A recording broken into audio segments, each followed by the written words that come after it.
We start the afternoon with the 250 class, and it's a big circuit for these 250s. A lot of hard riding to be done, as you can see. A tremendous lineup we've got down there on the start line, and they're already off for the first race of the afternoon. We're away with those small 250s, and as you watch them go up the back straight, see that already we've got an early lead for number 23. That is, of course, Steve. As he goes into that first corner, I'm sure for Kevin Lancaster, a strong partnership though. But that changes as they come past me for the first time, because Richie Knight has gone to the front. As I look to see them break into that bottom, Richie Knight it is that sets the pace going as they come round that bottom bend. And I knew this was going to be a long race for these 250s. You can see it's already starting to get stretched out, but Richie Knight certainly seems to have the legs on everybody else. Oh, Richie, of course, partners. S.E.R.A.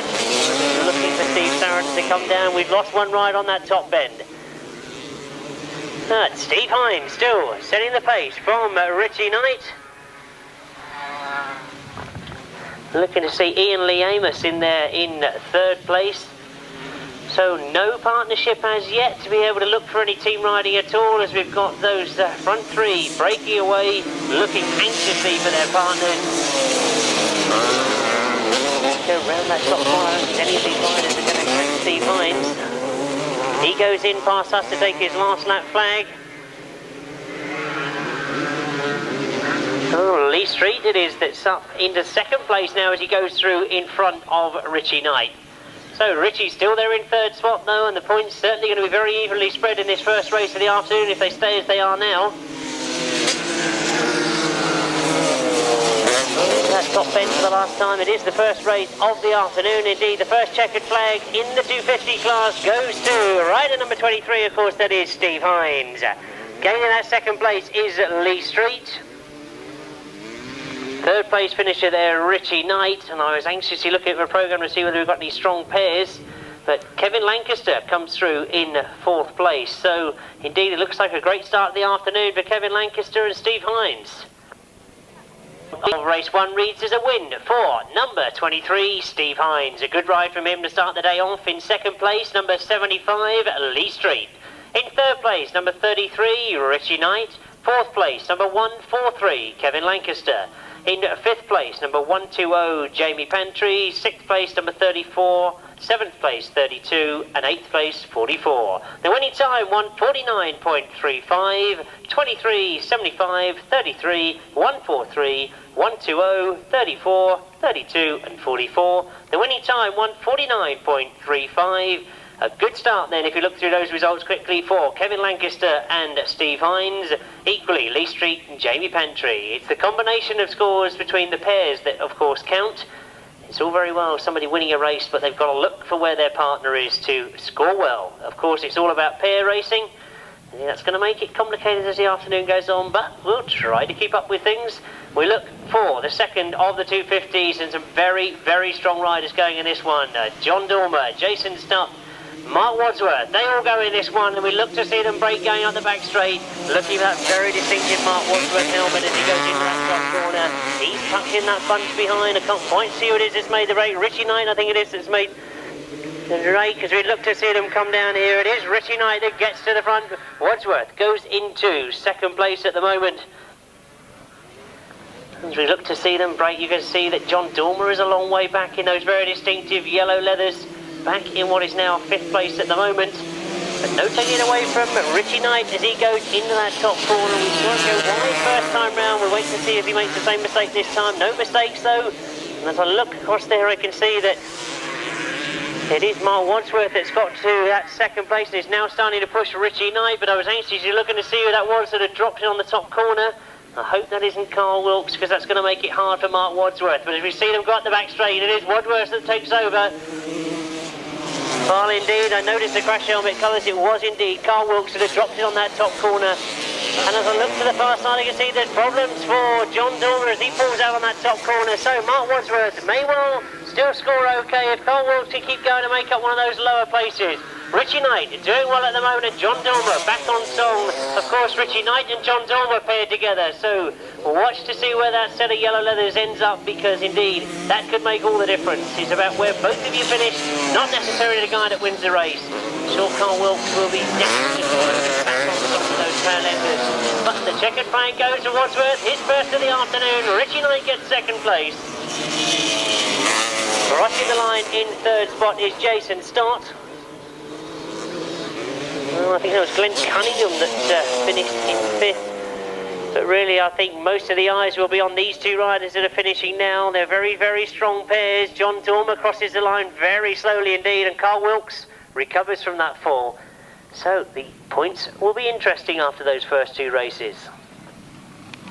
But the official result reads as a win for number 344, Mark Wadsworth. In second place, number 229, Richie Knight. Third place, number 94, Jason Stott. Fourth place, number 98, Glenn Cunningham. Fifth place, number 314, Graham Thomas. Sixth place, number 300. Seventh, number 26. Eighth, number 40. Ninth, 76, and 10th, 248. The winning time, 142.69. And indeed, those numbers again, 344, 229, 94, 98, 314, 300, 26, 40, 76, and 248.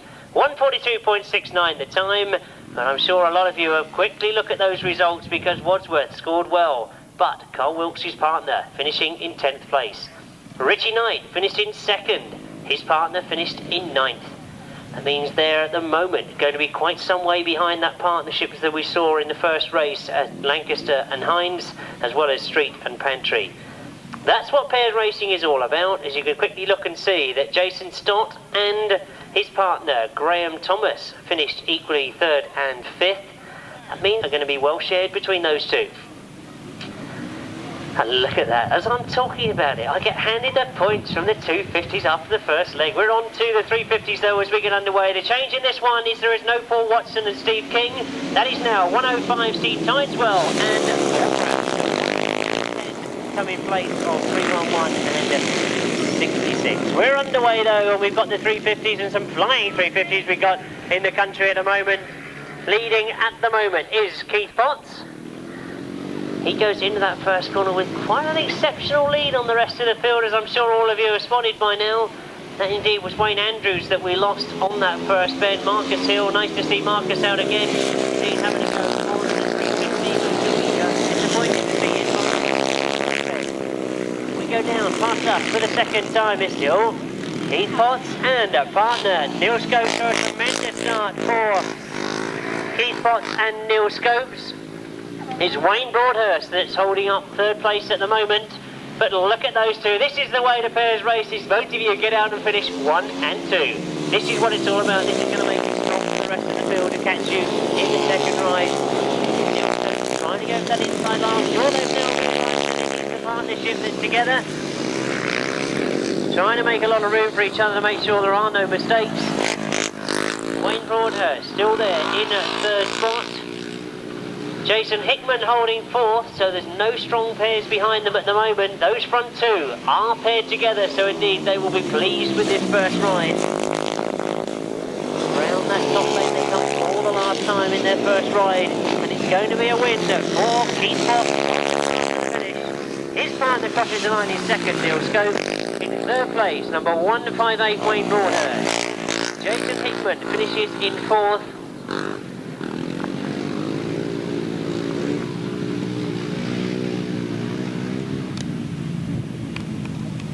This afternoon, and a win for number 175, Keith Potts. In second place, number 15, of course that's Neil Scopes, and what a way to start the day for those two. In third place, number 158, Wayne Broadhurst. Fourth place, number 364, Jason Hickman. Fifth place, number 99, Bill Bourne. Sixth place, number 10. Seventh place, number 50. Eighth place, 105. Ninth place, 211. And 10th place, 228. The winning time, 141.40, 141.40. Those numbers again, race 3 it was, 175, 15, 158, 364, 99, 10, 50, 105, 211 and 228. We're already underway with the second of the 350 races. Their first time out this afternoon on the 350 machines. And we look to see them break as they come round off that top corner for the first time. Number 75 is Steve Carter. Right up behind him is Dave Mears. Oh, Dave Mears going wide on that bottom bend, but Steve Carter getting away field. They indeed start to go up that back straight.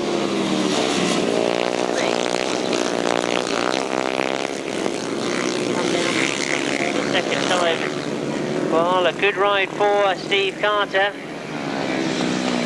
Jonathan Duke has just moved up in the second, so that puts the pressure on in terms of a pairs operation, because Jonathan Duke holds second, his partner Dave Mears holds third at the moment.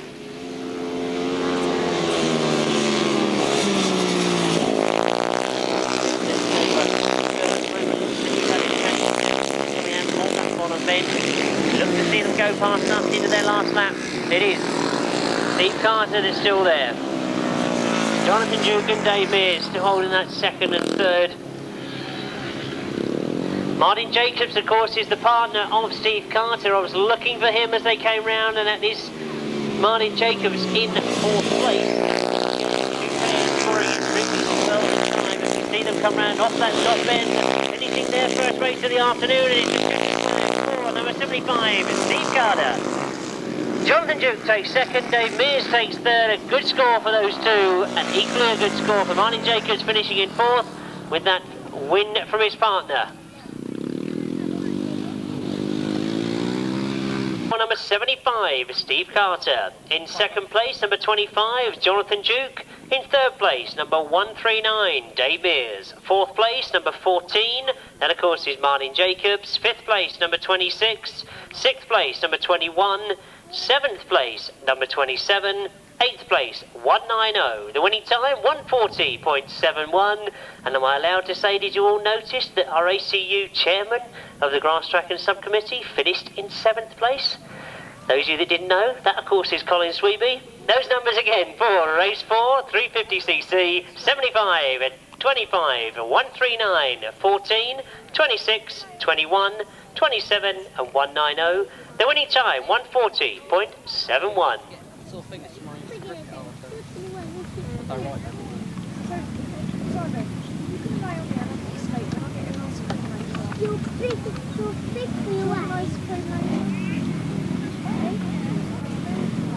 Sidecars Vaclav.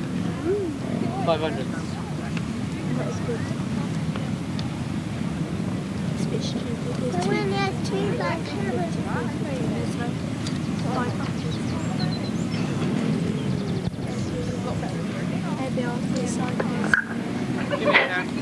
Race 5 of the afternoon, and the race is rapidly getting through this afternoon as we've already moved into the 500cc sidecars. And what a tremendous lineup of sidecars we've got in this afternoon in the 500cc class.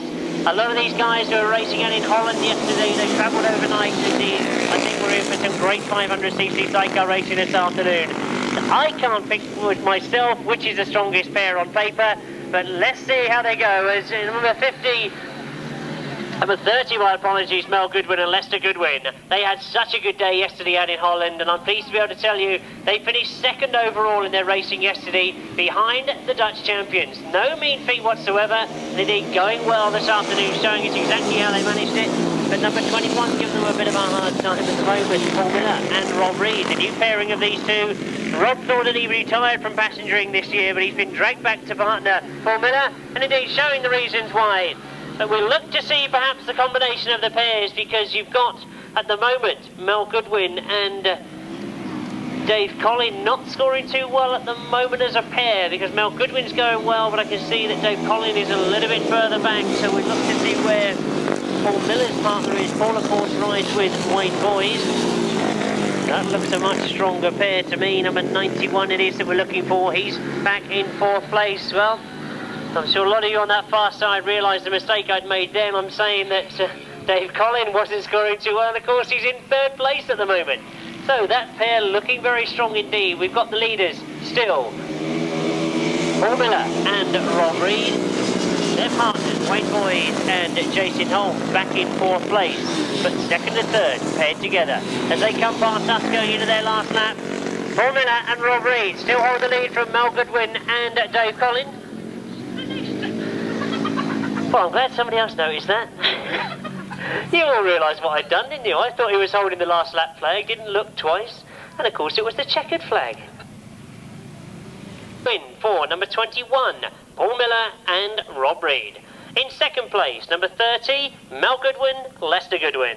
Third place, number 5, Dave Colin and Rick Francis. Fourth place, number 91, Wayne Boys and Jason Holmes. Fifth place, number 14, and sixth place, number 9. The winning time, 1:45.94. Those numbers again, 21, 30, 5, 91, 14 and 9, 1:45.94 the time.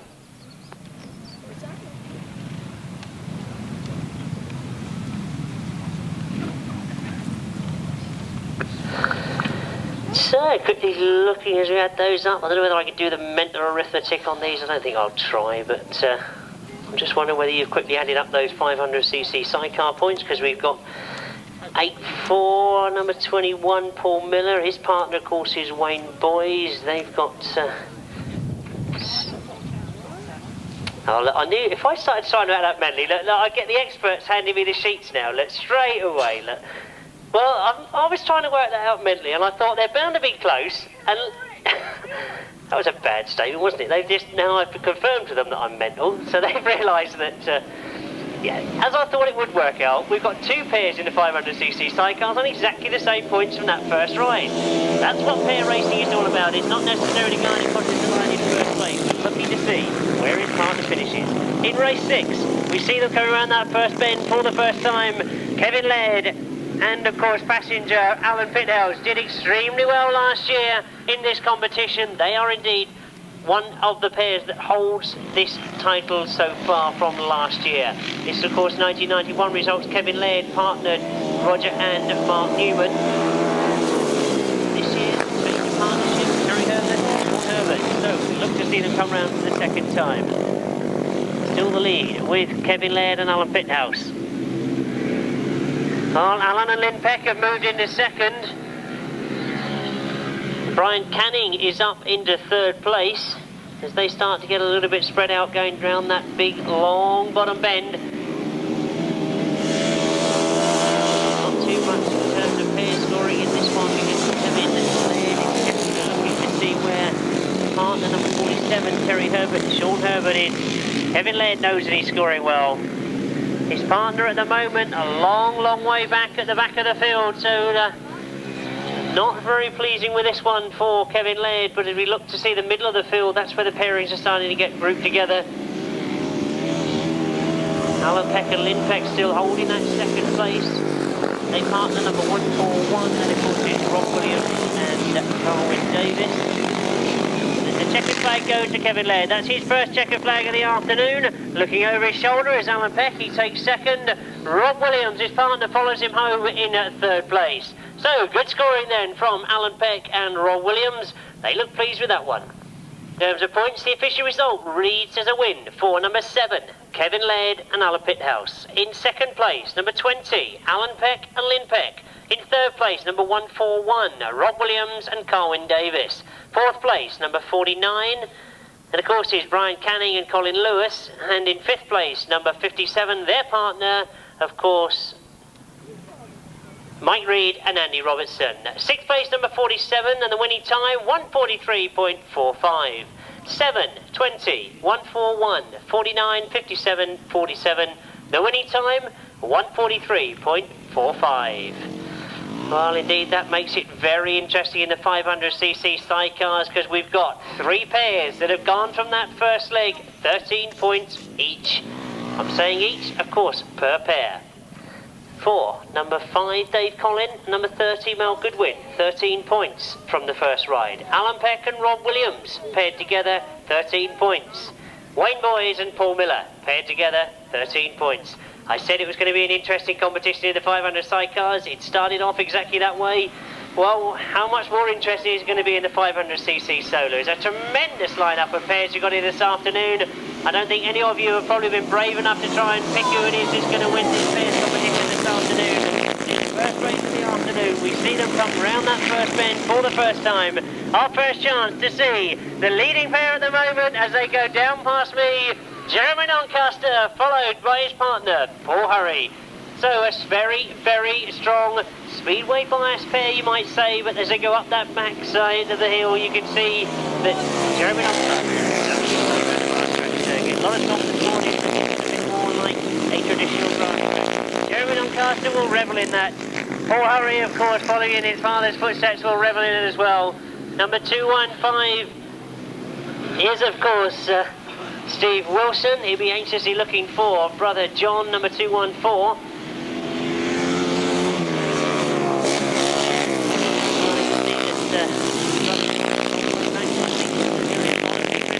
Pleased with this first race of the afternoon.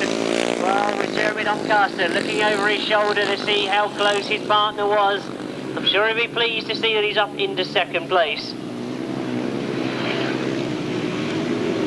Well, I'm anxiously looking through the field because I was expecting a lot higher up than this after his great ride down at the qualifier at Kinchin. No taking away from this man at the moment. Takes the checker flag. Jeremy Doncaster takes it. His partner Paul Hurry gets him in second place. Steve Smith takes third. Paul Smith takes fourth place. And a disappointing ride there in fifth for Andy Smith. Solo, a good win for number 6, Jeremy Doncaster. In second place, number 86, Paul Hurry. Third place, number 215, Steve Wilson. Fourth place, number 61, Paul Smith. And his partner in fifth place, number 1, Andy Smith. Sixth place, number 18. Seventh place, 179. Eighth place, 214. And the winning time, 131.77. 131.77, 686, 215, 61, 118, 179 and 214. Oh, if you've got your hot tip for this 500cc solo competition, then I would be interested to see exactly what's going to happen as these first races develop. We know now that everybody in this class has got to chase that impressive score that Jeremy Doncaster and Paul Hurry put up. You see Vince Kinchin has moved up in this one.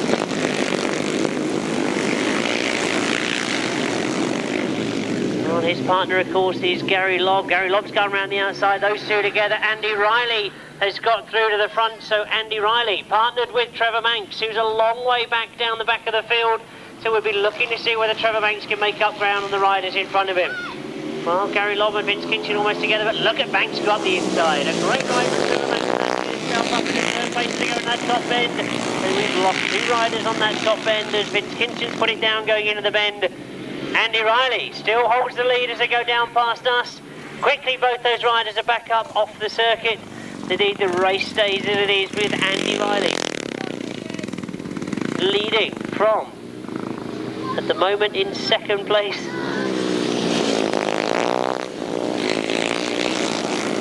We've got a misinterpretation of the numbers there as they come down past us. We've got Andy Riley leading from Rob Ledwith in second place. Trevor Banks now has got himself up in the second. Gary Lobb still holding fourth place at the moment to go around that bottom bend. A good ride this from Rob Ledwith. He, of course, is a change of riders in the program, partnered with Duncan Tolhurst. Off that top bend, a brilliant start today for Andy Riley as he crosses the line. Rob Ledwith is in second place, but a great ride from Trevor Banks to get up into third place. So a tremendous ride there from Andy Riley to take the win, but perhaps more importantly in pairs racing, the brilliant ride from Trevor Banks to get himself in the third spot.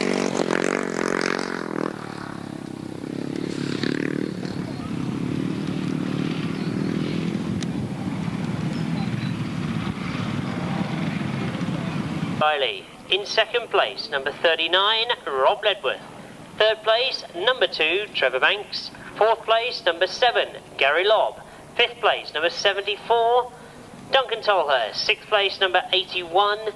Seventh place, number 71. And eighth place, number 8. The winning time, 1:35.40, 54, 39, 2, 7, 74, 81 and 71.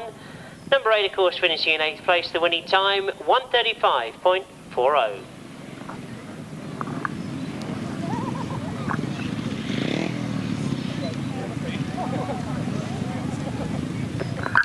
So Andy Riley and Trevor Banks there with a first and third, getting close to that impressive start from Jeremy Doncaster and Paul Hurry, but they must know that they're 1 point adrift from them at the moment. Won't be too displeased, I wouldn't have thought. Trevor, of course, will be hoping for a much better start in his later rides. But what sort of pairs have we got coming to the line in race 9? Steve Schofield and Marvyn Cox. What a tremendous strong pair that looks on paper. Shaun Tacey, the Ipswich junior, partnered with Robbie Fuller. Colin White, Ricky Sandford. Vaclav Verner, great to see Vaclav back on the Grasstrack circuits again, a name that I'm sure a lot of you will recognise. He's the coach with Peterborough Speedway at the moment.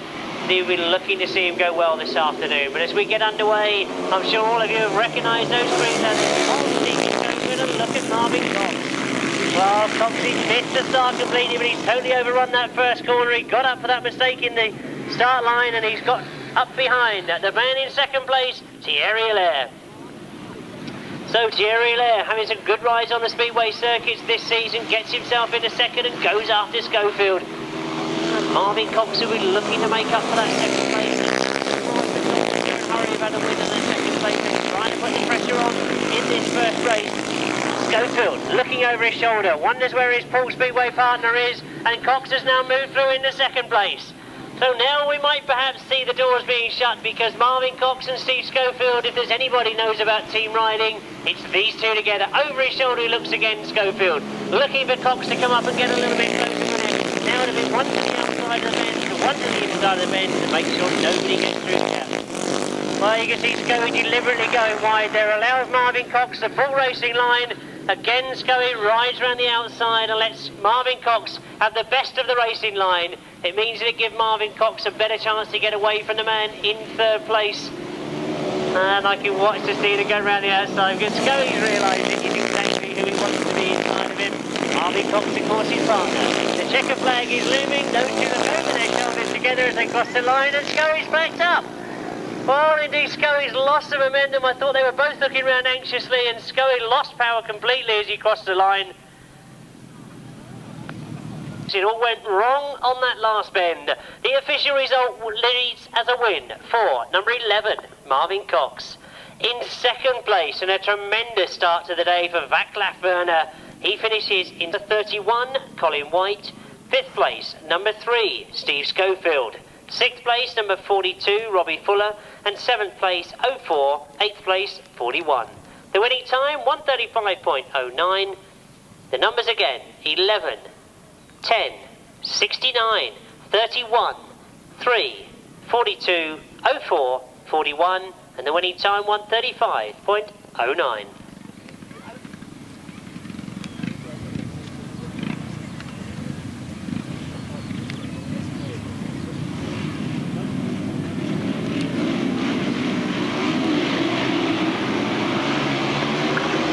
As we move into race 10, and already they've got them off the start line, going for that first corner. I'm sure you've all recognised that distinctive top one between the car as they go into the first bend. Stuart Dempsey and Luke Dodd, of course, replace Peter Lloyd and Dave Wright. And as they come past us, it is indeed Peter Carr that goes to the front. Phil Morris, the Reading Junior Speedway rider, has moved up into second place. Great to see him out on the grass again. He's done so well through the schoolboy grass circuits. He's now got a place with Reading Juniors, and he's doing extremely well. He's travelled a long, long way to get to this part of the country. It's great to see him now. Looking to see where Rob Fortune is at the moment. Peter Carr, though, leads from Phil Morris in second place. Alan Farmer moves up into 4th place as we look to see that challenge going for 3rd at the moment. The tall figure of Rob Fortune going all the way around the outside. They've got that flag straight on, haven't they? Well, that 3rd place has been changed. As we look to the front, watch the mark. Peter Carr come round past us to take his last lap flag. He's really had some great rides on the Grasstrack scene so far this year. Oh, indeed, I was looking for Peter Carr's partner. That, of course, is Richard Mussen. And those astute ones amongst you will have recognised that he's changed his leathers completely. They used to be so simple to recognise Richard Mussen. He used to have bright orange leathers. They'll change them, just to confuse you, I'm sure. The checker flag goes. Peter Carr takes it. His first win of the afternoon. Phil Morris crosses the line in second place, and it is number 12, Richard Mussen, that takes 3rd spot. Phil Morris's partner Rob Fortune takes 4th, so there's been some very good scoring in race 10. Mussen. 4th place, number 111, Rob Fortune. 5th place, 121, Alan Harmer. 6th place, number 65. 7th place, 112. No 8th place, the winning time 136.65. 22, 84, 12, 111, 121, 65 and 112. That time again, 136.65. So as we move on to the 1000cc sidecars, quickly looking back over those times, well, some 4 seconds faster, Jeremy Doncaster with the fastest time from those first legs. I'm sure they're all anxious to be looking at those because Peter Carr looked to be motoring. Marvyn Cox was motoring and Andy Riley, but some 4 seconds ahead of them was Jeremy Doncaster. Well, let's look at the right-hand sidecars then as they come to the line for the first race afternoon.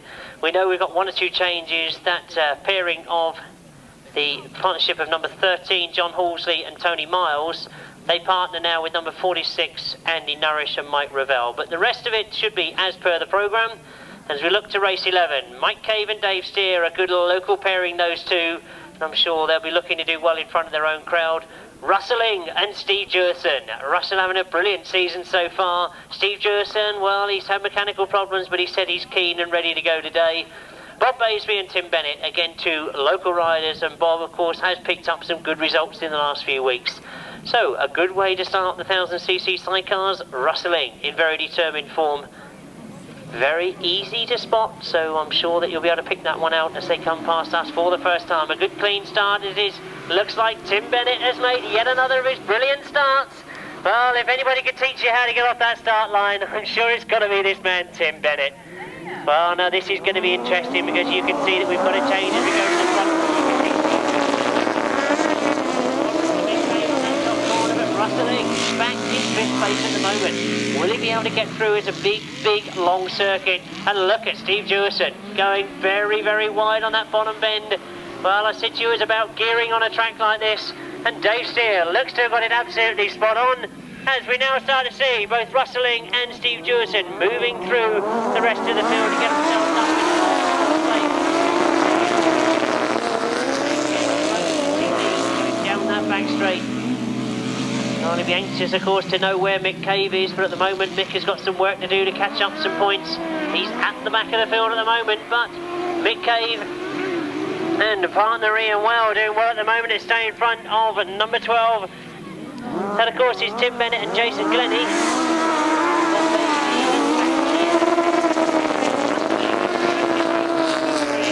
He now goes after Tim Bennett.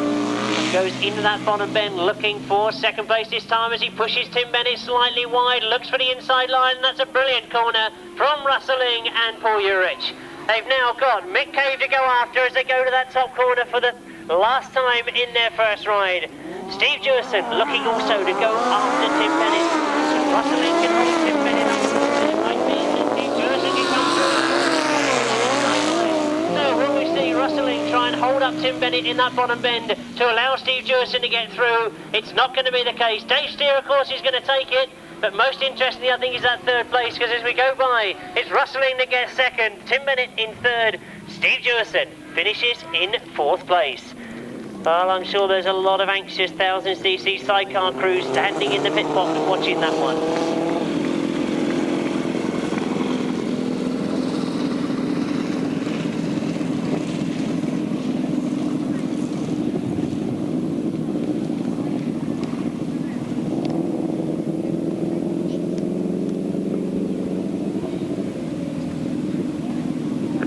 Race 11, and what a great way to start the sidecar competition for the 1000cc boys. A win for number 17, Dave S.E.R.A and Ian Whale. In 2nd place, number 6, Russelling and Paul Urich.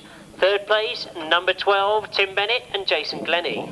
4th place, number 4, Steve Dewison and Dave Ward. 5th place, number 60, Bob Baseby and Paul Baseby. 6th place, number 5, Mick Cave and partner Andy Orchard. The winning time, 1:54.75, 17, 6, 12, 4, 60 and 5. The winning time, 1:54.75.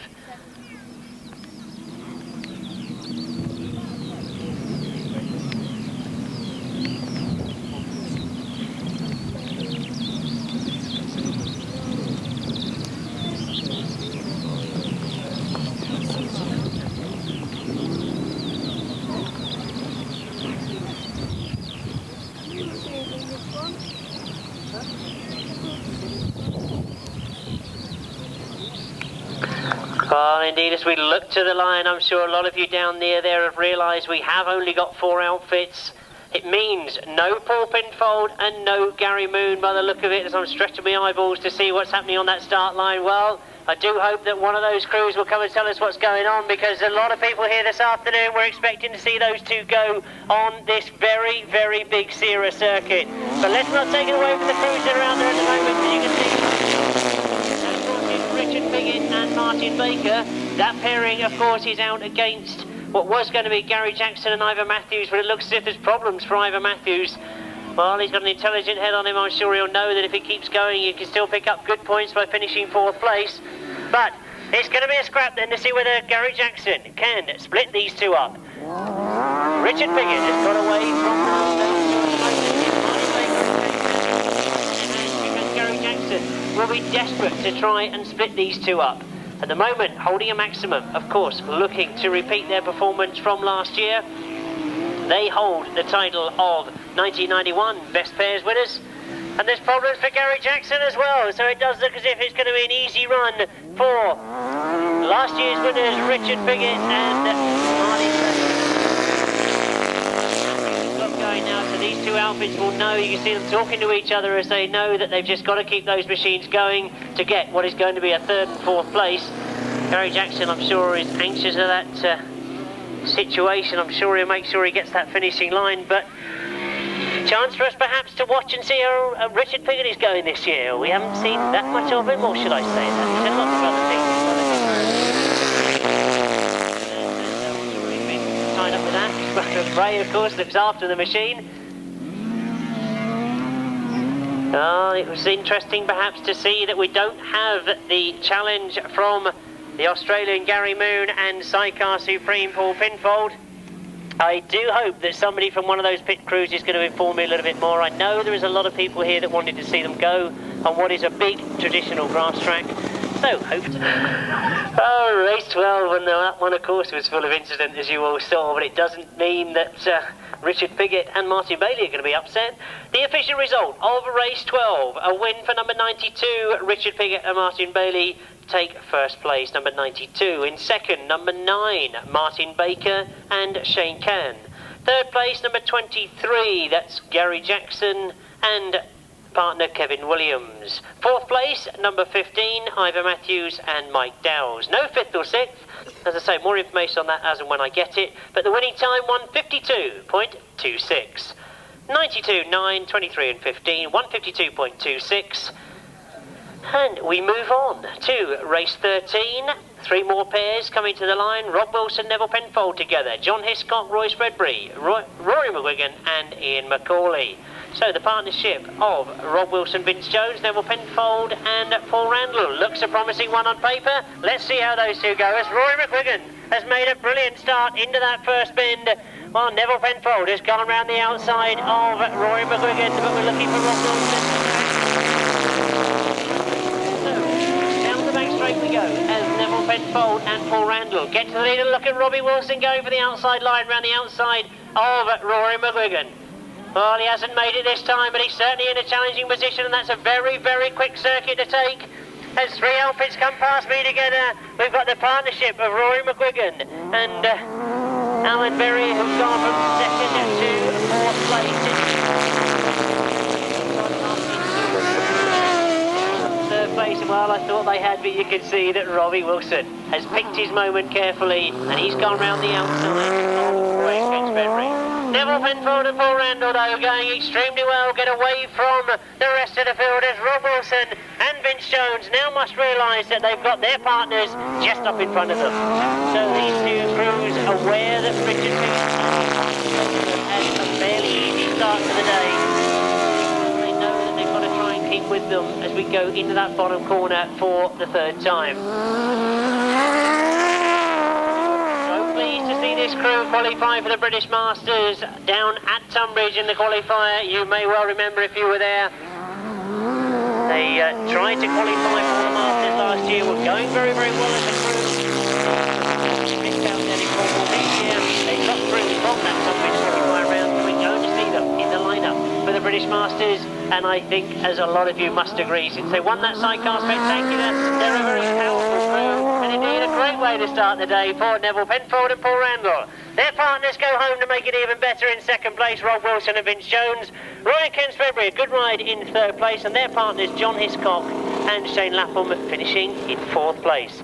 Problems for Rory McGuigan and Alan Berry by the look of it, but after that tremendous start, their partners Ian McCauley and Rick McCauley finished just in front of them.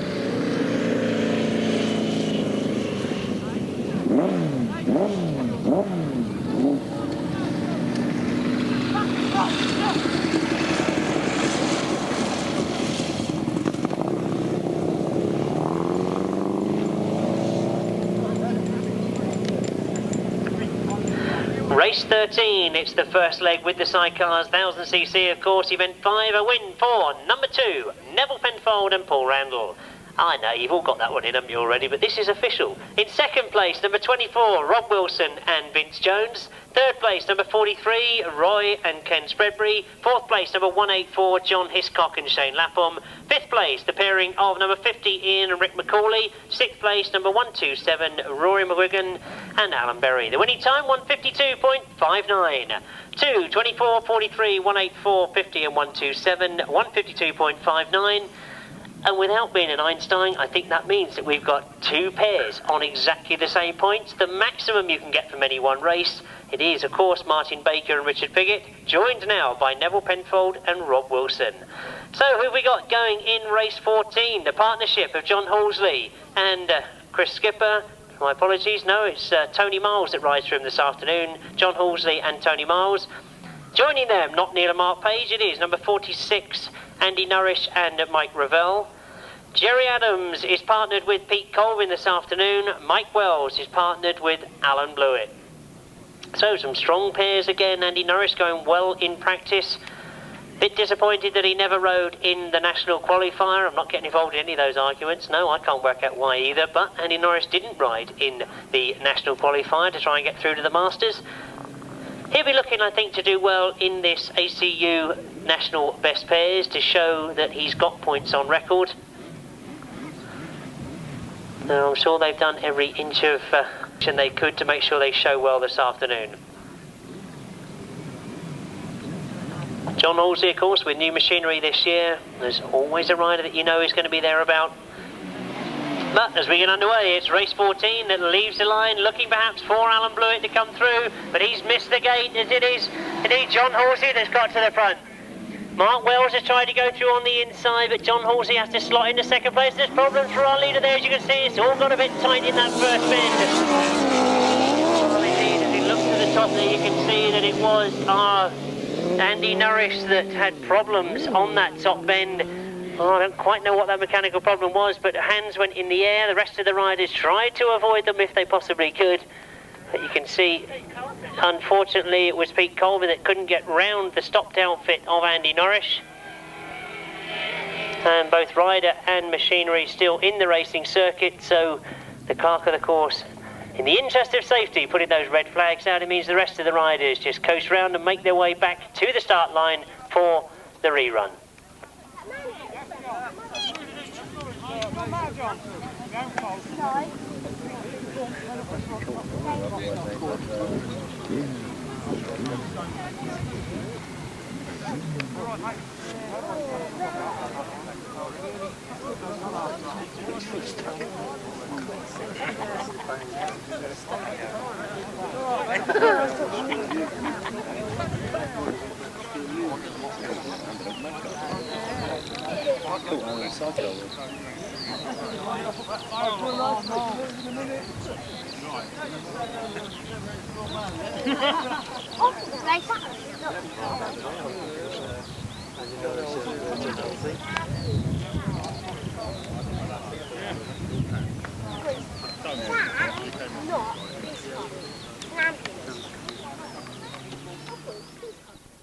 Did before the rerun. He had a brilliant start coming up this first straight.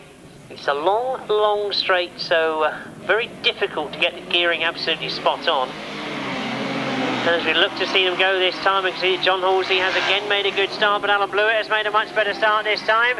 Jerry Adams goes into that first corner, slotting up behind Mark Wells. So Mark Wells and Alan and John Blewett riding together, as you can see. to Mark Wells to come through, or did he just overcook that first corner? Well, I'd like to say that I think he left enough racing room for Mark Wells to get through on the inside of him. He again is riding that very, very wide line. Mark Wells and Kevin Jarvis, outfit number 71, of course, will be looking to hang on to that second place.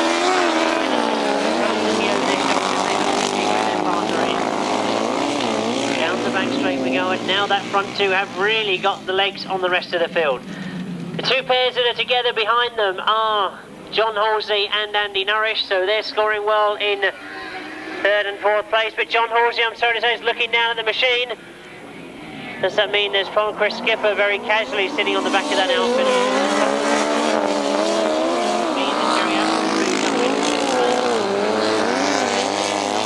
They're going to have yet another pair that sit on a maximum. The moment if they stay as they are, we've got Alan and John Blewett scoring maximum points from this race. Their partners, Mark Wells and Kevin Jarvis, doing well to get up there in second place. Andy Norris, used to racing with Mark Wells. They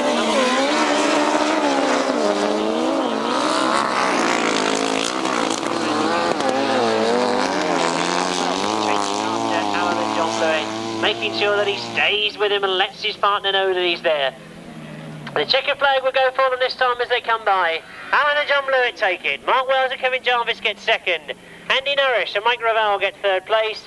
And problems for Jerry Adams, so John Halsey gets fourth place.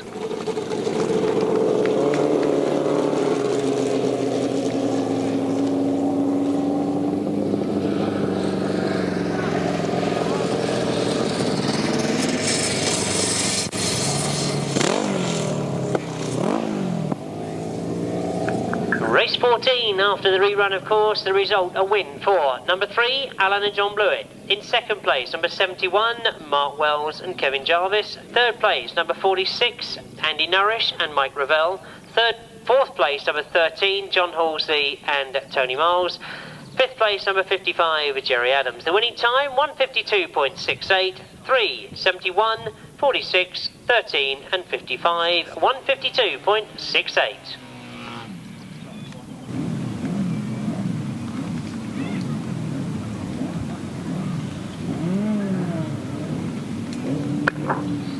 Well, as we look to race 15, of course, I think a lot of you have probably realised no Andy Nourish and Reg Blackburn. They were non-starters at the beginning of the day. So the partners of Richard Jenner and Gary Wright, Roger Misa and Ken Lane. 4 outfits only, but as I've mentioned before, we've got now 3 pairs of outfits on maximum points. Will we get another pair come through this particular heat? As they get underway, we've got them coming off the line. Ken Lane has made a very good start on the outside. His partner, Roger Misa, has made an equally good start on the inside. Well, a very intelligent look over his shoulder from Roger Misa. He saw it was Ken Lane there, so he let it go. Those 2 outfits together. Well, indeed, you'll see now that Roger Misa has now let Ken Lane know that he's there. It means that Ken Lane will ride the wide lines. Roger Misa will ride the inside lines. Well, that's what it says in the textbook. That's what they should do when you're pair racing. Well, exactly as they go past us, this is one that I'm sure the rest of the crews in the pits will be watching, because this is how you ride pairs. You then move the inside one up close to him as they go down the back straight. Then you let the outside one go forward. It means that anybody trying to challenge has got a long, long way to go to get round that inside bike. Again, Roger Misa looks over his shoulder, makes sure that Ken Lane is exactly where he should be. He lets him go again into that first bend, hangs onto that back wheel, comes out, and again you'll see him close up. This is where they get close. Oh, indeed, it looks different. Still going well in third spot. Down the back straight we go, and as you can see, this last 2 determined to make sure that they stick with those 3 pairs that are on a maximum. They've been racing many, many years, these 2, and they know what pair racing is all about. I just wonder if Roger is going to allow Ken to have a win over him. That one could be interesting, because although they're riding as a pair, actually, this is going to be the first time. I saw them come together down at Southern Centre Grasstrack Riders last week. That was entertaining. Oh, just on the line? They're going to make us make the decisions.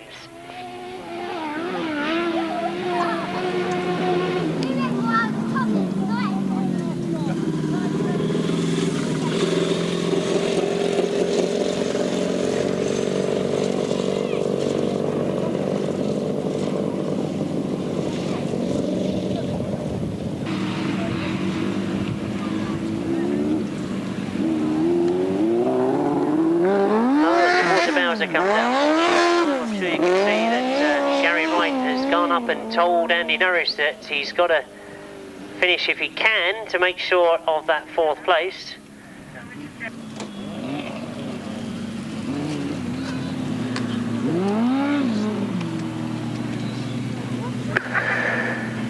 Well, I can't make out whether they're going to try and get the bike started or whether they're actually going to just push it round. No, they've managed to get the bike started, so they just coast it round to take this checkered flag, and it will mean a 4th place.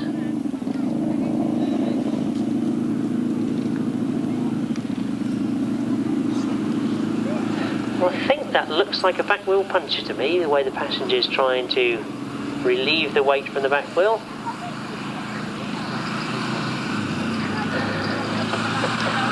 How to wreck one tyre. Quick word with the finish of the pit marshal there, and indeed he does take a checkered flag. Or does he? No, the finishing marshal's always put the flag down. Yep. Well, we're going to put you in the results, Richard. Don't worry about that. We know what you meant. The decision, a win for number 7, Ken Lane and Mark Edwards. In 2nd place, number 51, Roger Meeser and Steve Bailey. 3rd place, number 54, Gary and Steve Wright. And in 4th place, a very well-deserved 4th place for number 87, Richard Jenner, and of course partner Nick Walters. The winning time, 1:51.06, 7:51, 54 and 87, 1:51.06.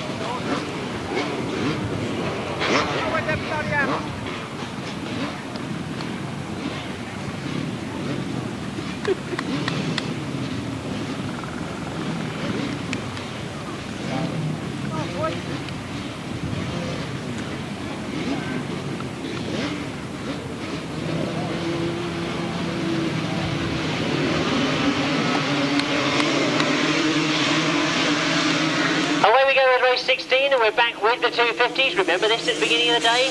Well, we have some very, very quick 250s. You might remember that Kevin Lancaster, of course, is the partnership that has got 21 points. We look to see who goes in race 16, and as they go past me, you can see that Richie Knight, who's been doing well so far this afternoon, has got himself once again up into a good point scoring position. He goes to the front now as they come out of that bottom bend. Looking, of course, for Richie Knight's partner, and I'm sorry to say, I think that's John Dormer right at the back of the field, so still those mechanical problems perhaps not sorted out for John Dormer. Richie Knight having a great day on this little 250 as he comes round past us for the 2nd time. Great scrap going on for that 1st place, though, as Jason Stott moves to the front, or does he? Richard Knight says no, he's going through to the front again. It's Jason Stott that's moving up in 2nd place. Graham Thomas, a very good 250 rider, holds 3rd place at the moment. They're sitting on 3rd place, the partnership of Jason Stott and Graham Thomas, so we'll be looking to go well in this one. Jason Stott is that moves to the front. Graham Thomas is still there in 3rd place, so this is a good ride for these two. Richie Knight, the only rider that's splitting those two up at the moment, goes for the front again. I say splitting them up because he moves to the front and takes over the lead once again. The partnership of Jason Stott and Graham Thomas sitting 2nd and 3rd respectively at the moment, scoring very, very well, but Richie Knight having a brilliant ride this afternoon. I'm sure John Dormer's feeling very disappointed that he can't support Richie Knight a bit stronger than this, as indeed they crossed the line with John Dormer a long way down the field. So, race 16 then, a win for number 229, Richie Knight. In 2nd place, number 94, Jason Stott. Third place, number 314, Graham Thomas. Fourth place, number 300, Terry Giles. Fifth place, number 34, Colin Howe. Sixth place, 32. Seventh place, 33. Eighth place, 26. Ninth place, 77. And 10th place, 62. The winning time, 1:38.16. 229, 94, 314, 300, 34, 32, 33, 26, 77 and 62, 138.16. And that, of course, has done Jason Stott and Graham Thomas no harm whatsoever. We move over the page and we're looking now for Lee Street and Jamie Pantry. They go as a pair against our leaders in the 250, Kevin Lancaster and Steve Hines. So this one certainly promises to be a hard-fought battle as they come past us for the first time. And you recognise the helmet as quickly as I did. That, of course, is Mark Wadsworth. He indeed won his first ride, but his partner Carl Wilkes had a fall and didn't score very well, so they'll be looking to make up for that this time as Wadsworth again goes up that back straight, leading by quite some distance in front of Kevin Lancaster at the moment. The Horseman Pairs Racing is looking to see where Steve Hines is in Kevin Lancaster's terms. Problems on that top corner as we lose one rider, and as I see as they come past me, we've got Kevin Lancaster and Steve Hines sitting respectively in second and third place.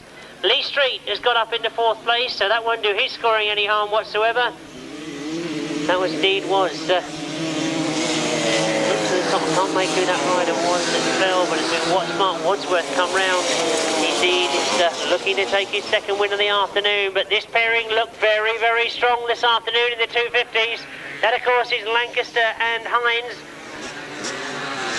Oh, Lee Street doing well in fourth place, but of course we were needing a good score from Jamie Pantry as well. Well, I've realised now that was Len Cunningham that put his bike down on the top of that circuit. As we look to see the checker flag come out, though, it's going to be the second checker flag of the afternoon in the 250s for Mark Wadsworth. He takes it. Stevie Hines gets second. Kevin Lancaster gets third. That's good scoring for those two.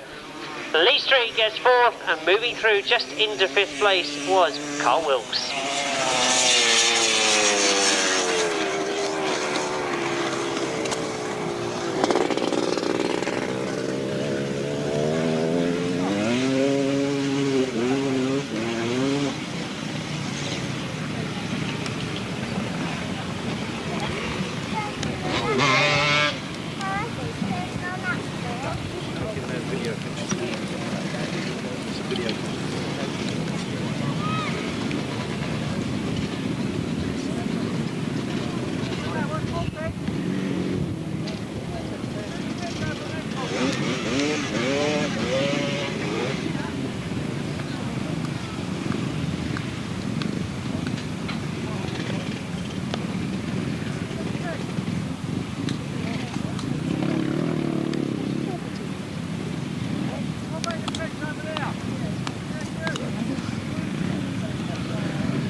The official result of race 17 as race 18's already got underway and into the 350s. My apologies there. 344 was the winner, Mark Wadsworth. 23 was second. 143 was third. 75 was fourth. 248 was fifth.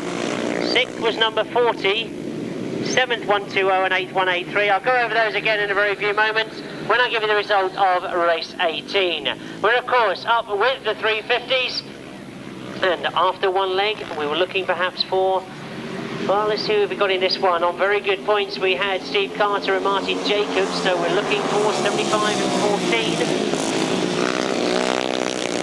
None of the other top riders go in this one, they all go in race 19, so we look to the front and see that it is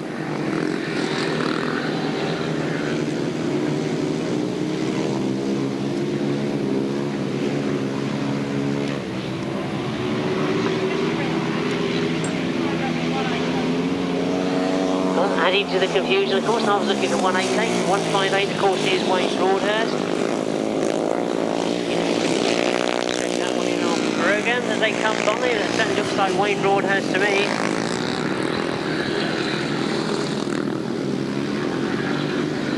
We'll be looking for Bill Bourne because it's all about getting those other scores as we watch them go round. There's no taking away from Wayne Broadhurst at the moment. He certainly is scoring well in his 350 class. Watch to see them come round to take the checkered flag.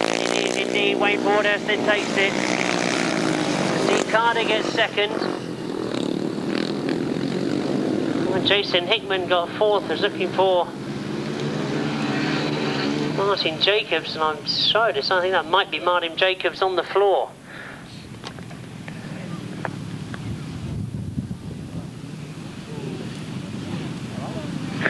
Well, indeed, while I wait for the result to be given to me for race 18, I'll quickly run over that result for race 17. The official result then of race 17, the second leg of the 250s, a win for number 344, Mark Wadsworth.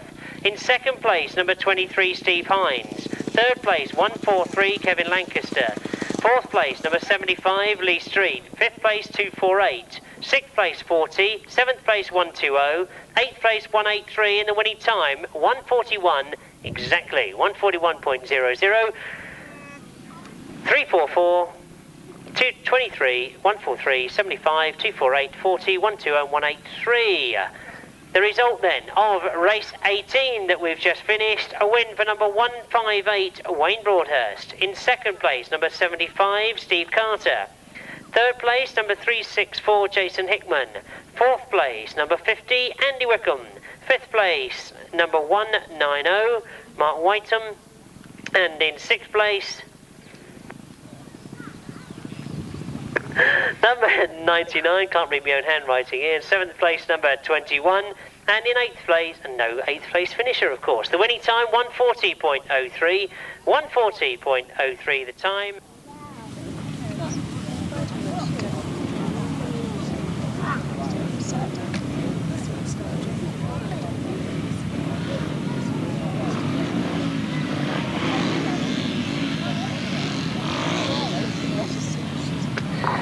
Well, indeed, we look to see the race 19 coming out. The 350s, of course, into their second leg. And a chance to see Keith Potts and Neil Scopes again. You might remember back to that first ride where they finished first and second, respectively.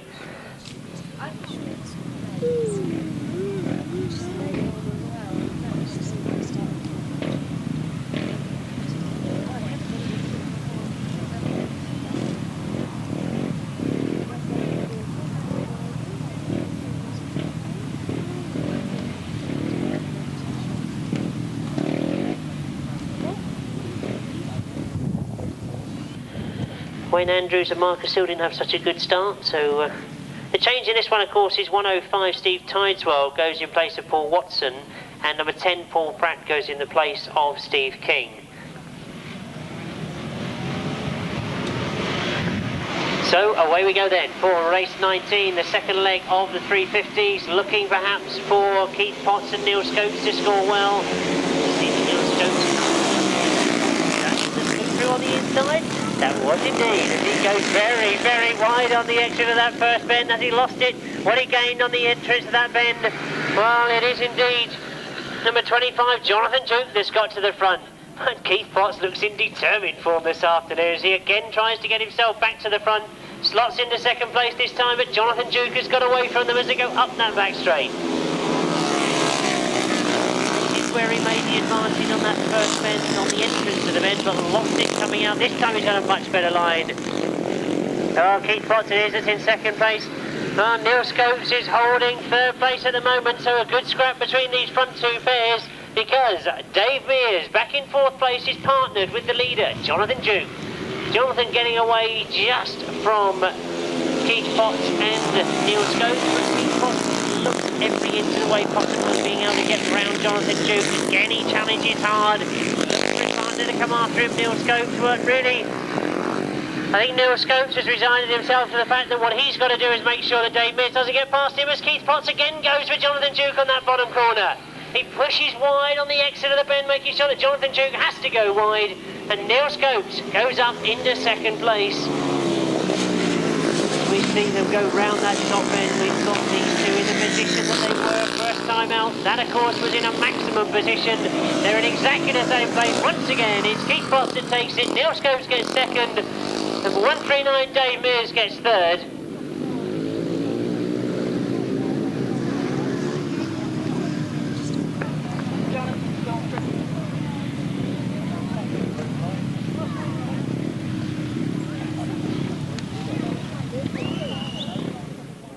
We've got an amendment to race 19. Quite how you're going to do this in your results, I don't know. It's going to mean that I'm going to end up with a messy programme, I know that for a start. But what the officials have decided to do after that incident with the 250s on that bottom corner is award the race to the race leader at that time, Jonathan Duke. So it means the official result reads as a win for number 25, Jonathan Duke. Second place, number 175, Keith Potts. Third place, number 15, Neil Scopes. Fourth place, number 139, Dave Mears. Fifth place, number 10. Sixth place, number 105. Seventh place, 27. And eighth place, 26. Winning time obviously stays the same, 1:14.28. We're underway with the 500 sidecars.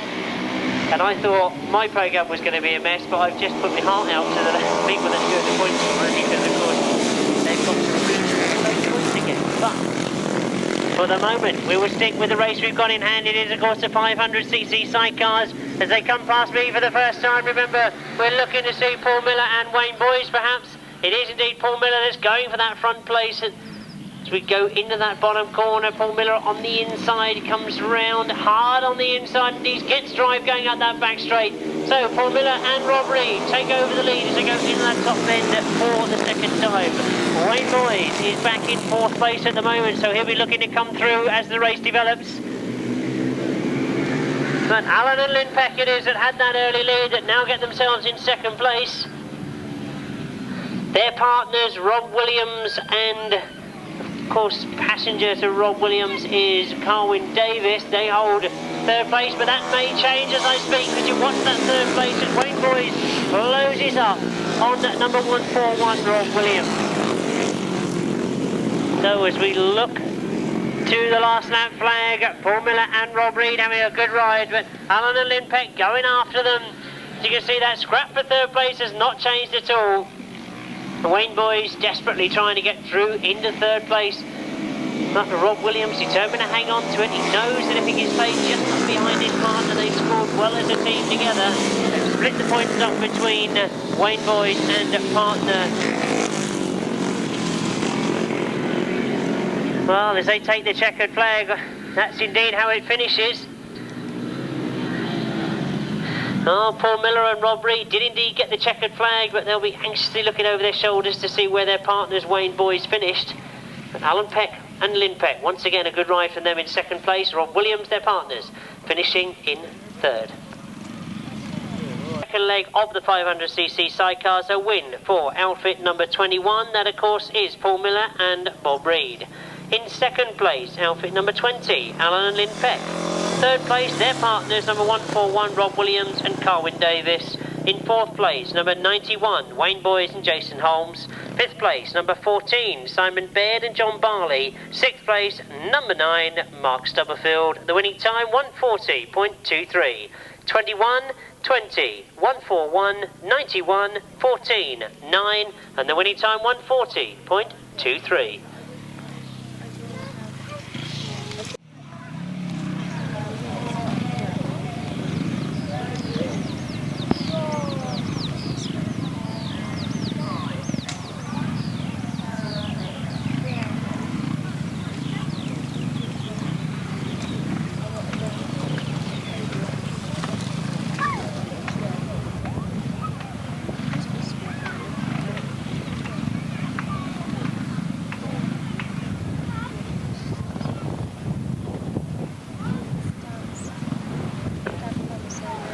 Well, as we go to race 21, I'm sure there was a lot of anxious eyes looking from the pits, in particular number 5, Dave Collins and partner Rick Francis, joined by Mal Goodwin and Lester Goodwin. Why? Because they, as a pair, were sitting on the same points as those two crews that we've just seen, or four crews I should say, two pairs that have just been out. So we look to see what happens in race 21. We're looking to that far side. Mal Goodwin, who holds first place at the moment, as we look to see him go in. My apologies, he's second and looking for first as they go into that first bend. But it is indeed his partner Dave Collins and Rick Francis that have got to the front. Mal and Lester Goodwin holds second at the moment. So you might remember Kevin Laird had a brilliant ride first time out. He holds fourth place at the moment. So looking to do some very hard work to get up with those front two very, very quick pairs. Well, will we see a bit of team racing from these two? Very, very experienced European drivers, these two, or should I say complete crews, because they've been together for some years now. And indeed, as we watch Dave Collin and Rick Francis come past us, I'm sure they must know that Mal and Lester Goodwin are right there with them. Brian Canning and Colin Lewis holding third place. They're the ones that may come under pressure from Kevin Laird, but Kevin Laird losing a little bit on that bottom corner. Now he starts to put in a better chase as they go up the hill. Kevin Laird certainly has better drive up that hill going on the front. Dave Collins and Rick Francis still leading. Partners Mel and Lester Goodwin still there in second. Brian Canning and Colin Lewis holding that third. Oh, there's not a lot you can say about this particular race, is there, at the moment? You can't take it away from that front pairing. They're sitting on maximum points from their first ride. It looks as if they're equally going to do the same, and they know that in the race that's gone before them, the pairs that finished also their first race on maximum points have now been split up. So this means that this pairing go out in the lead. Dave Collin takes it. Mal Goodwin finishes in second. Brian Canning gets that third, and Kevin Laird finishes in fourth place. From the crews of Dave Collin and Mal Goodwin, they finished with maximum points again. A win for number 5, Dave Collin and Rick Francis. In second place, number 30, Mal and Lester Goodwin. In third place, number 49, Brian Canning and partner Colin Lewis. In fourth place, number 7, Kelly Laird and Alan Pithouse. Fifth place, number 57, and sixth place, number 47. The winning time, 140.17. It means 5, 30, 49, 7, 57, 47. Winning time, 140.17. Over the page we go. It means we move into the second leg again of the 500cc solo. Well, let's quickly refresh ourselves on what's happened with the 500cc's after the first leg. Sitting on 23 points. We don't see them in this particular race. We see them in what? Let's have a look. Race 24. That, of course, is Jeremy Doncaster and Paul Hurry. They sit at top of the tree on 23 points. But close to them, number 12, which, of course, is Richard Mussen and Peter Carr. They're on 22, as indeed is Trevor Banks and Andy Riley. So we get a chance to see Trevor Banks and Andy Riley in this particular race. They're just 1 point adrift from the maximum point scorers at the moment, and it is Banksy that's got away. Andy Riley that goes after him. Colin White is slots into third place, and then a group of riders holding fourth from them at the moment. But all eyes on those front two. If you remember back to his first ride, Trevor Banks missed the start completely. It was Andy Riley that led from start to finish. This time it is Trevor Banks that gets a much better start. Andy Riley looks to go after him, holding a brilliant tight line on that top corner. There's no way through for Colin White on that top corner if Andy Riley keeps the racing line like that. Ricky Sandford goes through in fourth place, leading that group of riders behind him. But as we watch the front, Andy Riley, conscious that he's holding second place in a maximum point scoring position for him and his partner, looks over his shoulder. He knows Colin White's there. Colin White will definitely trying to find a way through. They come past us exactly as they have done for those first 2 laps. Banksy holding a brilliant ride at the moment. And all the pressure must come from the Long Eaton Speedway rider, Colin White in third place as the Grassers lead away going up that back straight. Now we might see some good riding from the 2 riders that are very, very experienced on the European grass track scene. Both Trevor Banks and Andy Riley, a brilliant way to finish that particular heat. No way through for Colin White, a brilliant ride from those 2. Ricky Sandford takes that 4th place. Alan Farmer finishes in 5th. Jason Jenner in 6th place, but I think you've got to agree from two of our strongest representatives on the European circuits, Trevor Banks and Andy Riley. Some brilliant riding and a great way to finish that particular heat. Race 23, and they're not giving me a chance to throw anything down my throat this afternoon. Away we go then, and what a race. Stevie Schofield and Marvyn Cox. Remember the drama of the first time we saw these two? Coxey was the one that had to do all the fighting to get through, and Andy Smith looks in much more determined form, but the Poole Speedway crew from Stevie Schofield and Marvyn Cox look to be in tremendous form. We just keep our fingers crossed that that problem that hit Stevie Schofield earlier on this afternoon won't show itself again, because Marvyn Cox and Stevie Schofield look in very determined form, both of them looking over their shoulders. Peter Carr is the rider that's gone after them. The Sheffield Speedway rider, Peter Carr, goes after those front two. He knows he's got a battle on his hand. And problems for Andy Smith as he coasts past us. He keeps the machine going, but Andy Smith hasn't scored well this afternoon through one problem or another. Look to see making up the points, Stevie Schofield and Marvyn Cox though. They've one more lap to go. Stevie Schofield looks in great form. Peter Carr still there in third place, not being able to make any impression. Steve Wilson holding pace at the moment. I'm looking for Peter Carr's partner, of course, that is Richard Mussen.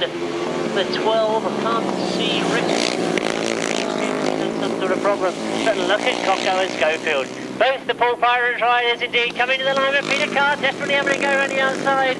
Those front two made it difficult for him. It means that he has third place. And a great scrap to the line as we see number 61, Paul Smith, take it from 215, Steve Wilson.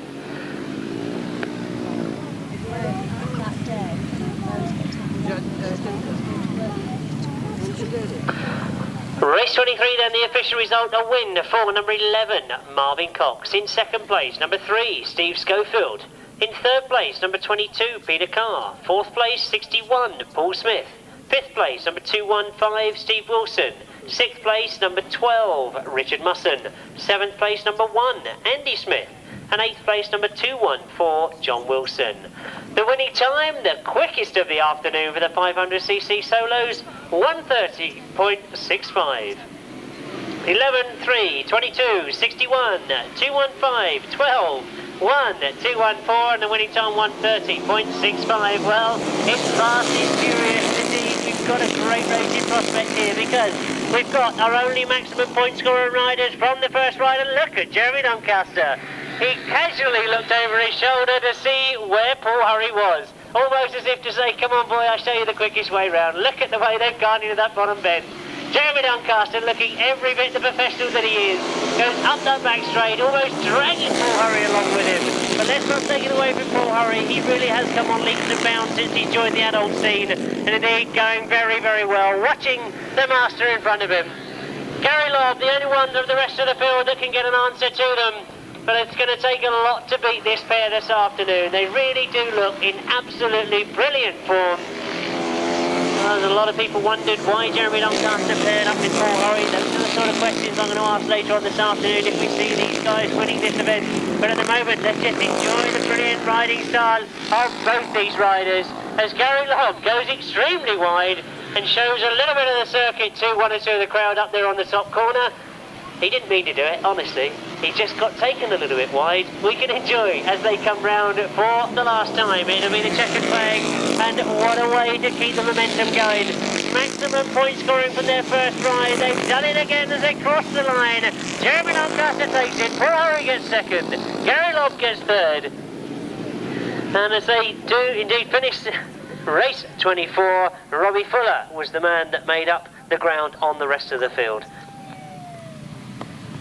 Number 6 in first place already. It's maximum points for that pairing of Jeremy Doncaster, number 6 in first place, and number 86, Paul Hurry in second.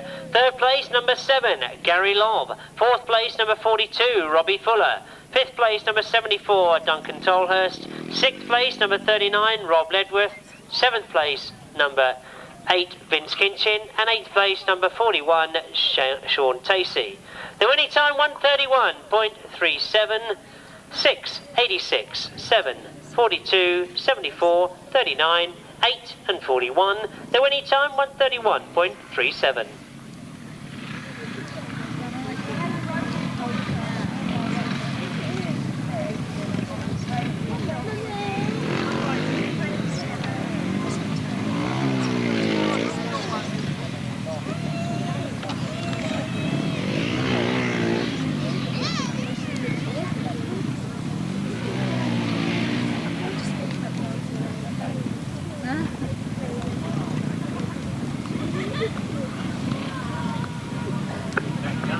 As we look to see race 25, I'm quickly looking at the cumulative points so far. Well, we've seen the top point scorers, Jeremy Doncaster and Paul Hurry. We've seen also Richard Mussen and Peter Carr, they were right up there. We've seen Trevor Banks and Andy Riley, they were on 22 points, as equally were Peter Carr and Richard Mussen. We now come to race 25 and a chance to see in action once again Vaclav, Verner and S.E.R.A. They sit after the first leg on 21 points. We look to see they've got some very strong competition in this one as we go into that third corner. Big gaggle of riders goes almost together as they come round for the first bend, breaking towards us. That's S.E.R.A. who's gone wide, but it is Phil Morris has gone to the front. Vaclav Verner is up there in second place, so Vaclav Verner and S.E.R.A. going well in second and third place. So they've got to try and get past the youngster who rides at Reading Juniors, Phil Morris. He's had some brilliant rides in this all-way on the Grasstrack scene, so he knows his way around circuits like this. He goes very wide though, as I say that, as Vaclav Verner does a brilliant ride on the inside. S.E.R.A. has gone wide and allowed Rob Fortune to come through. Pete Reed has gone through on the inside of S.E.R.A. as well, but Hilaire comes back at him. Slots back into fourth, but look at Vaclav Verner going to the front once again, as indeed he takes over from Phil Morris going up that back straight. Rob Fortune, the partner of Phil Morris, holding third place at the moment, so he'll be anxious for Phil Morris to get back at Vaclav Verner. Vaclav goes very wide, but he takes Phil Morris with him. Rob Fortune still there in third place. S.E.R.A. must see all the action that's going on in front of him. Knows that he's got to try and get past Rob Fortune and break that pairing up. Well, he's ridden some speedway in the past. I hear stories of S.E.R.A. experiences, shall I say, nothing more than that, at Milton Keynes. But indeed, it's great to see S.E.R.A. having such a good season on the Grasstrack scene, as Vaclav takes his second win of the afternoon. Phil Morris gets second, Rob Fortune, good scoring from those two, gets third, and S.E.R.A. takes fourth place. Vaclav Verner, great to see him on the grass again, number 10 in first place. In second, number 84, Phil Morris. Third place, number 111, Phil's partner, Rob Fortune. Fourth place, number 69, S.E.R.A. And fifth place, number 18, Phil Ashcroft. Sixth place is number 71 and 781. Eighth place, number 179. The winning time, 133.34. 10, 84, 111. 69, 18, 71, 81, 179, and the winning time 133.34.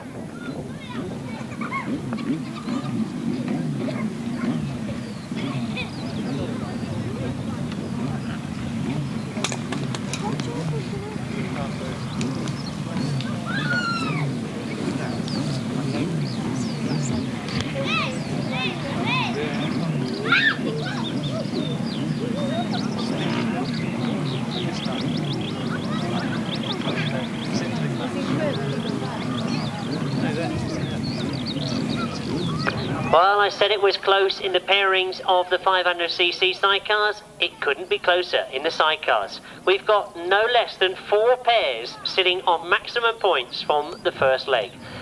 There may be 1 or 2 riders disappearing out of the sidecar field, but it's made it none less the easier because some of these crews will obviously come together as the afternoon goes on. We're missing 1 rider from this lineup. It is, of course, Pete Colvin, who came to grief in his first ride. But Martin Baker and Richard Piggott sit on maximum points. Equally so, Rob Wilson and Neville Penfold. It promises to be a good one. Richard Piggott gets away. Neville Penfold goes after him. As Martin Baker looks to go round the outside of Neville Penfold, but Neville Penfold holds him off. Well, I say holding off, but Martin Baker has rid a brilliant ride round the outside. Indeed, gets into second place. Look at the power and the speed of Richard Piggott. There's no catching Richard Piggott and Martin Bailey at the moment as they go up the straight in front of us. Their partners, Martin Baker and Shane Can, are they determined to hang on to this title of National Best Pairs? Well, it certainly looks like it at the moment as they go back straight. Neville Penfold, unable to split those two at the moment, holds third place. Robbie Wilson right there with them. And on a big circuit like this, there's always time to try and make up the ground. But that's going to take some doing, with Richard Piggott and Martin Bailey leading in the way that they are. Robbie Wilson almost trying to push Neville Penfold on now as those two.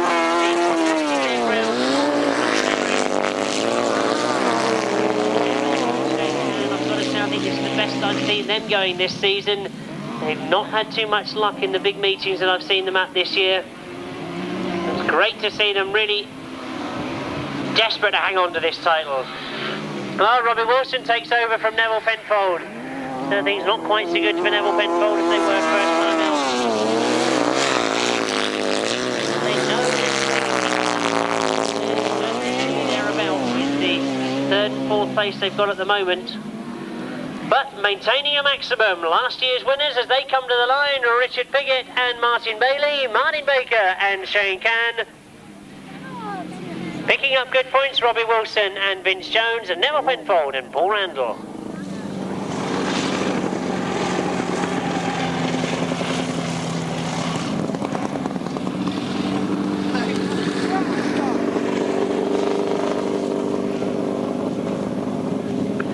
Race 26, it meant a win for number 92, Richard Piggott and Martin Bailey. In second place, number 9, Martin Baker and Shane Cann. Third place, number 24, Rob Wilson and Vince Jones. And fourth place, number 2, Neville Penfold and Paul Randall.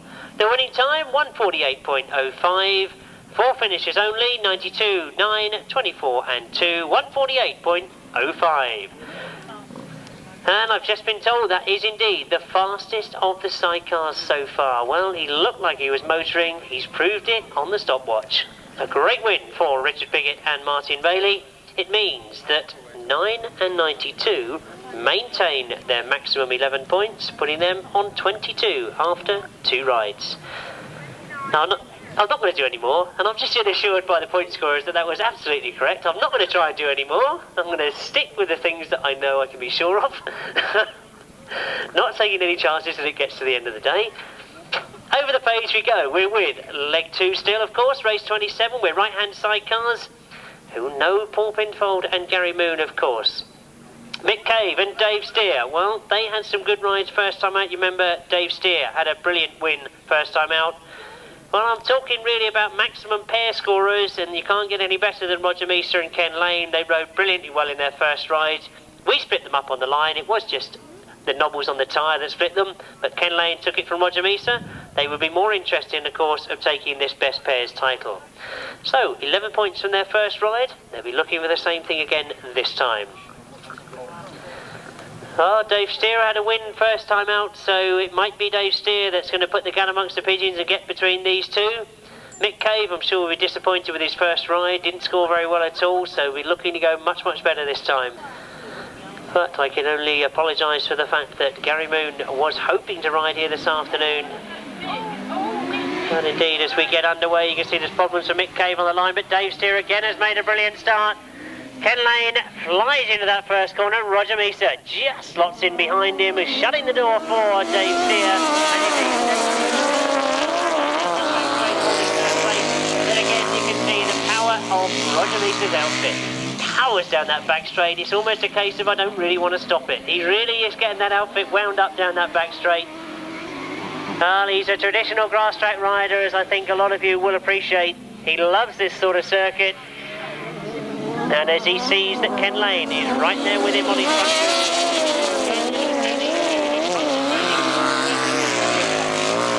Very, very difficult. The tactical points, I think, is worth noting once again. You'll watch that Dave Steer must be thinking, well, where do I go? It's not as normal racing. I've got to try and find my way through one. Indeed, he's gone through the middle of them. A brilliant ride from Dave Steer. He's split them up completely and gone through the middle of Ken Lane. And now he's gone on the inside of Roger Meester. A brilliant ride from Dave Steer. Down that back straight. Indeed, it is just brilliant. Down that back straight. Oh, indeed, a brilliant ride from Dave Steer and Ian Whale. I can only hope that both those two are perfectly okay. They literally just caught the sidecar out on the back wheel of Roger Meester. Great, great shame, because that was looking to be one of the best races we'd had this afternoon. Normal racing, I've got to try and find my way through one. Indeed, he's gone through the middle of them. A brilliant ride from Dave Steer. He's split them up completely and gone through the middle of Ken Lane. And now he's gone on the inside of Roger Meester. A brilliant ride from Dave Steer. Down that back straight. Indeed, it is just brilliant. Down that back straight.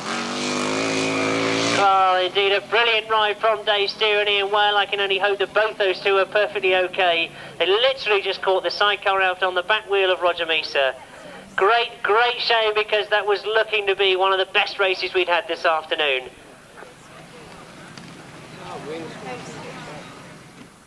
He was allowed to start on the racing line. It means then that just Roger Mussen and Ken Lane get away, and as they go past us for the first time, they've already got half the length of a straight on Mick Cave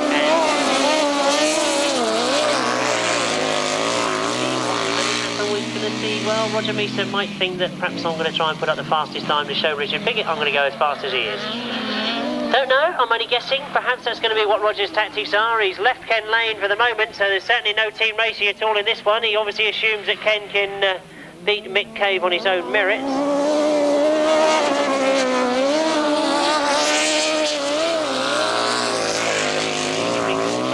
Out there that Roger Mussen, when he rides his speedway, which he's been doing a little bit of, has had some very good rides on the speedway. He indeed passengers, or has as passenger, Mick Cave, so I feel sure that, as I say that, there's almost problems for Roger Mussen as he gets it sideways on that top corner.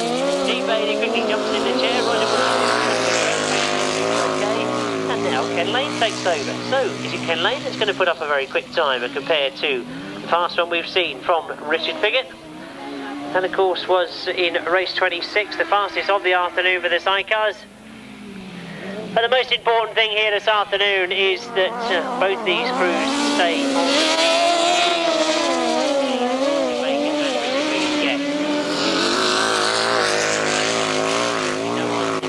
the very quick crews, as they will see the checkered flag this time. There's an awful lot of dust flying on that bottom corner, and Ken Lane rolls it off as both of them cross the line together. And again, just by a tyre, we get Ken Lane in first place. Number 7, Ken Lane and Mark Edwards. In second place, number 51, Roger Mussen and Steve Bailey. Third place, number 5, Mick Cave and Andy Orchard. The winning time, 1:47.95, 7:51 and 5. And I didn't notice that. That was even faster than Richard Piggott's. Good God. How fast would Roger Mussen go if he'd have kept going in front without making that little hiccup? Well, there we are. Well, perhaps that's interesting enough in itself. We'll see what happens later on in the day.